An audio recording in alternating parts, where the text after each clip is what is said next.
Assalamualaikum warahmatullahi wabarakatuh. Apa kabar adik-adik mahasiswa yang Bunda Tati sayangi? Pada pertemuan kita kali ini, kita akan membahas tentang dua subbab, yaitu yang pertama, tujuan pengembangan keprofesian berkelanjutan. Yang kedua adalah tahapan pengembangan guru profesional.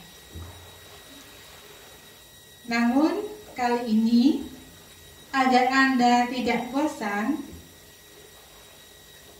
pembahasan kita akan Bunda Tati bagi menjadi dua bagian, dua video. Sekarang kita akan membahas yang pertama, yaitu tujuan pengembangan keprofesian berkelanjutan. Oke. Adik-adik mahasiswa yang Bunda sayangi, tentu kita ketahui bahwa ketika ada sebuah perubahan, kita akan merasakan tidak nyaman. Karena memang perubahan itu tidak nyaman, ya. Sehingga masing-masing dari kita terkadang merasa sulit ya untuk berubah ya. Tetapi sebenarnya pada perubahan itu adalah sebuah masalah mindset ya.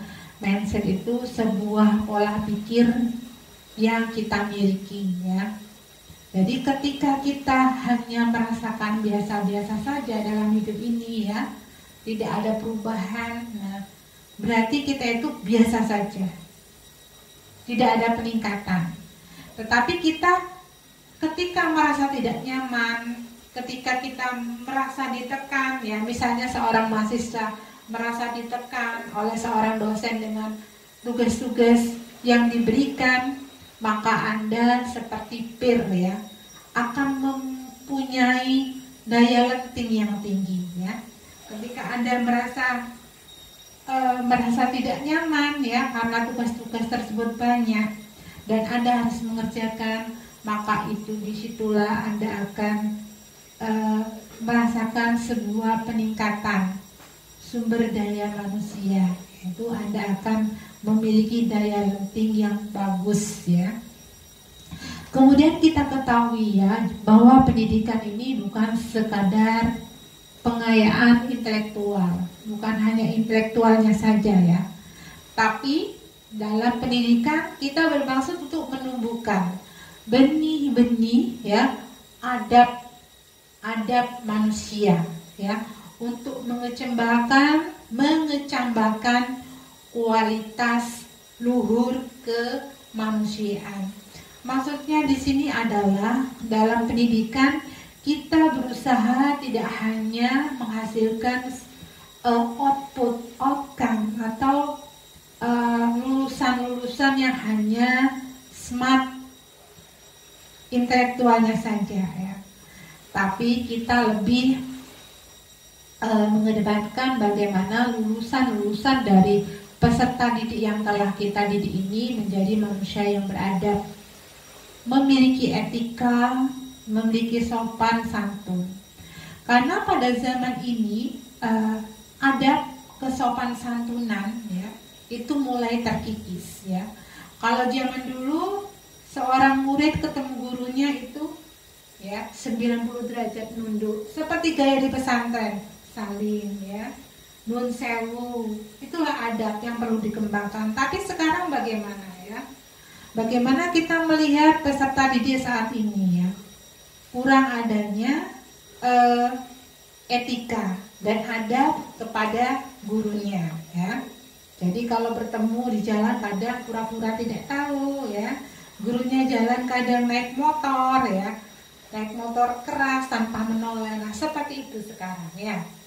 Nah maka dari itu Bunda sebagai akademisi dan Anda sebagai calon ilmuwan ya, calon ilmuwan, calon guru profesional memberikan contoh yang terbaik bagi anak didik kita. Kemudian dalam pendidikan kita harus menyadari bahwa semua pribadi itu unik ya, tidak sama. Bunda Tati satu di dunia ini, tidak ada yang sama. Adapun begitu juga, ya. Jadi seperti pemahat yang profesional Michelangelo itu, ketika dia memahat patung, ya, memahat patung, ya, dia selalu mencari bahan terbaik dari batu terbaik, tetapi dari hasil-hasilnya yang fenomenal itu tidak ada satupun hasil karyanya yang sama persis, ya, sama tapi tak serupa. Apalagi kita sebagai, ya, ciptaan dari Allah, ya. Maka dari itu kita menyadari bahwa pribadi, karakteristik anak didik kita itu unik, ya. Jadi kita tidak boleh memaksakan anak didik kita itu harus pandai matematika. Jika tidak bisa matematika langsung dipukul pakai penjalin, ya, seperti zaman dulu. Tidak ada kekerasan dalam pendidikan, baik itu dalam kata-kata maupun tindakan. Oke, ya. Jadi kita harus menyadari bahwa pribadi peserta didik itu unik. Kemudian yang melatar belakangi pendidikan adalah suatu ajaran agama, ya, yang menyebutkan bahwa tuntutlah ilmu dari buayan sampai ke liang lahat, ya, begitu, ya. Jadi ketika bayi sudah lahir dia sudah harus belajar, ya, sampai di penghujung usia. Gitu. Kemudian ketika kita memilih profesi sebagai seorang guru, ya, kalau kita ingin bahagia di dunia, ya, kita memilih menjadi seorang guru, walaupun tidak berkelimpahan. Kalau ingin berkelimpahan harta, jadilah pengusaha. Tapi kalau ingin berkelimpahan ilmu, jadilah seorang guru, begitu, ya. Walaupun guru ini masih banyak guru-guru sekarang ini masih hidup di bawah garis kemiskinan, katakanlah, ya, di pelosok-pelosok desa dengan gaji yang sangat minimum, ya. Tetapi insya Allah itu rezekinya barokah, ya. Jadi profesi seorang guru ini, mualim ini sangat mulia. Kenapa? Karena kehadirannya ini selalu ditunggu-tunggu oleh peserta didik, ya. Sebagai ibaratnya itu seperti lilin, ya, seperti lilin, ya, yang menerangi tanpa membedakan, ya, siapa yang akan diteranginya, ya. Kemudian dari nilai pendidik ini yang diharuskan, ya, dari Bunda Tati, juga Anda sebagai seorang guru, ya. Tapi ini Bunda masih belajar, ya. Nah, ini kita sebagai akademisi, Anda sebagai calon guru harus memiliki jiwa perhatian, ya. Perhatian pada murid-muridnya. Kemudian penghargaan. Penghargaan itu menghargai setiap usaha dari murid-muridnya, ya. Jadi kalau zaman dulu ketika seorang anak itu menggambar dan gambar itu tidak bagus, maka guru mengatakan gambarmu jelek, ya. Jadi mindsetnya anak itu gambarku jelek. Tapi sekarang jika anak menyerahkan hasil gambar, Bu, ini hasil gambarku ini jelek, tapi guru berusaha merubah mindset, gambarmu bagus, gitu, ya. Jadi kita harus memberikan apresiasi, penghargaan positif dan rasa aman, ya. Jadi dalam pendidikan sekarang tidak ada lagi suasana yang mencekam, mengancam. Jika ada muridnya tidak bisa matematika dipukul pakai penjalin, gitu, itu tidak ada sekarang, ya. Tidak boleh, ya. Kalau zaman dulu itu biasa saja, ya. Jadi kalau zamannya Bunda kecil, ya, zamannya Bunda kecil 40 tahun yang lalu, ya, itu masih dalam pendidikan itu masih banyak ancaman, masih banyak hukuman, ya, begitu. Nah, ketika kita sudah memberikan rasa aman, ya, penghargaan positif, maka insya Allah kita akan menghasilkan insan-insan yang cerdas. Cerdas dalam apa? Cerdas dalam pikir, rasa, jiwa, ya. Jadi rasanya itu bagus, pikirnya bagus, ya, akan berimbas pada tingkah laku. Oke. Nah, adik-adik mahasiswa, maka dari itu ya, tujuan dari pengembangan keprofesian itu banyak yang harus kita pahami, yaitu yang pertama, meningkatkan kompetensi guru untuk mencapai standar kompetensi yang ditetapkan. Jadi 20 tahun yang lalu ketika Bunda menjadi seorang guru playgroup dan taman kanak-kanak, ya, Bunda hanya lulusan SMK. Tetapi karena ada sebuah standar kompetensi yang ditetapkan bahwa guru itu harus lulusan diploma PGTK, maka Bunda kuliah di IKIP PGRI Jember. Nah, seiring berjalannya waktu, guru TK tidak diperkenankan hanya lulusan diploma, ya. Jadi harus S1. Kalau zaman dulu guru SD itu harus, guru SD zaman dulu hanya lulusan pendidikan guru, ya, pendidikan guru SPG, sekolah pendidikan guru. Beliau sudah boleh mengajar SD. Tetapi sekarang harus S1. Demikian juga ketika seorang guru mengajar di perguruan tinggi atau biasa disebut dosen seperti Bunda, harus memiliki kompetensi yang ditetapkan. Standarnya itu apa? Jadi standar minimal itu seorang dosen harus S2, seorang magister, ya. Kalau mengajarnya di PLB linier, ya, linier dengan S1-nya PLB, S2-nya juga PLB, begitu ya. Nah, bagaimana dengan seorang dosen yang mengajar di S2? Maka beliau juga harus meningkatkan kompetensinya, yaitu beliau harus S3, gitu ya. Nah, jadi seorang guru ini harus memuktahirkan kompetensinya, ya, untuk memenuhi kebutuhan guru dalam memfasilitasi proses belajar peserta didik dalam memenuhi tuntutan perkembangan ilmu, teknologi, dan seni di masa yang akan datang, ya. Jadi zaman itu terus berubah, ya. Walaupun perubahan itu tidak nyaman, ya. Maka kita harus bisa merubah mindset kita, apalagi kita sebagai seorang guru, ya. Kita harus memiliki jiwa pembelajar, semangat, ya, tidak loyo. Jadi ketika Anda sudah memilih untuk menjadi seorang guru, maka Anda pun harus semangat untuk menjalani sebuah proses untuk menjadi seorang guru yang profesional, ya.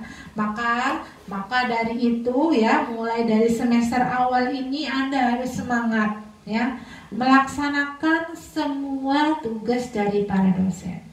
Karena tugas dari para dosen itu semuanya sudah terukur.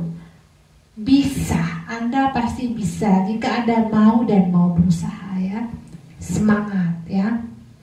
Nah, ketika kita sudah menjalani proses tersebut, insya Allah, ya, kita akan memiliki komitmen yang kuat, ya, untuk melaksanakan tugas pokok kita dan fungsinya sebagai tenaga profesional. Sudah Bunda jelaskan pada video yang kemarin, ya, seorang guru itu harus profesional. Maksudnya adalah ketika mengajar dia harus fokus mengajar, tidak disambi jualan online, tidak disambi magelar. Bunda, bagaimana? Apakah seorang guru tidak boleh bekerja di bidang lainnya? Boleh, boleh sekali. Membuka lapangan kerja pun boleh, asalkan tidak waktu mengajar, asalkan tidak dalam waktu jam mengajar. Misalnya, ketika Bunda mengajar Anda di kelas, Bunda membawa makanan kecil, terus Bunda jual ke Anda, ya. Ayo dibeli, itu namanya tidak profesional, ya. Kalau mengajar ya mengajar. Tapi bagaimana kenyataannya sekarang? Coba lihat guru-guru sukwan, ya. Guru-guru sukwan itu kenapa kok belum profesional, ya, padahal sudah S1? Karena kesempatan belum sepenuhnya diberikan oleh guru-guru yang senior, ya. Misalnya karena sukwan, setelah ngajar disuruh jaga kantin, disuruh jaga perpustakaan, ya. Jadi tupoksinya itu tidak jelas. Kalau misalnya Anda setelah lulus nanti menjadi guru sukwan, guru pendamping khusus, sudah, ya, laksanakan apa tugas Anda yang menjadi guru pendamping khusus, ya. Terkadang guru senior itu, guru kelas, ya, memberikan semua tanggung jawab itu pada guru pendamping khusus. Nah, seperti itu, ya. Guru sukwan itu tidak boleh, ya. Kita harus profesional, harus jelas, ya. Oke. Nah, setelah kita menjadi guru, ya, tidak mungkin kita menjalani perjalanan profesi kita tanpa rasa cinta, ya. Seperti Bunda yang insya Allah hampir 20 tahun menjadi seorang guru, tidak mungkin Bunda ini tidak iringi dengan rasa cinta, bangga, ya. Kita harus bangga menjadi seorang guru. Bunda bangga menjadi seorang dosen, ya. Ya, bukan kesombongan, bukan, tapi kita harus bangga dengan profesi kita, ya. Profesi apapun itu bagus, ya, karena semua hal itu sebagai instrumen bagi Allah untuk membawa kemakmuran di muka bumi, ya, dengan pilihan hidup yang dipilihnya. Ada yang memilih sebagai seorang guru, ada yang memilih sebagai seorang pedagang, ada yang memilih sebagai seorang tukang. Itu semuanya bagus, ya. Semuanya bagus, ya. Harus profesional, harus bangga, ya. Kemudian ketika kita sudah mempunyai rasa cinta, bangga, kita menyandang sebagai profesi seorang guru, ya, maka kita insya Allah akan bisa dan mampu meningkatkan cinta, harkat, martabat dan profesi kita, ya. Di mana? Di hati kita, ya. Terutama adalah di hati kita, di hati murid-murid kita, di hati wali murid kita, di hati teman-teman sejawat kita, di hati atasan kita, dan di hati masyarakat dan bangsa umumnya. Oke, adik-adik mahasiswa, ya. Jadi tujuan pengembangan keprofesian berkelanjutan itu banyak. Ini hanya Bunda ambil poinnya saja. Jika adik-adik mahasiswa, ya, ingin belajar, silakan adik-adik mahasiswa banyak membaca buku. Untuk tujuan pengembangan keprofesian berkelanjutan ini, Bunda cukupkan sampai di sini saja. Dan kita berlanjut pada video yang kedua. Wassalamualaikum warahmatullahi wabarakatuh.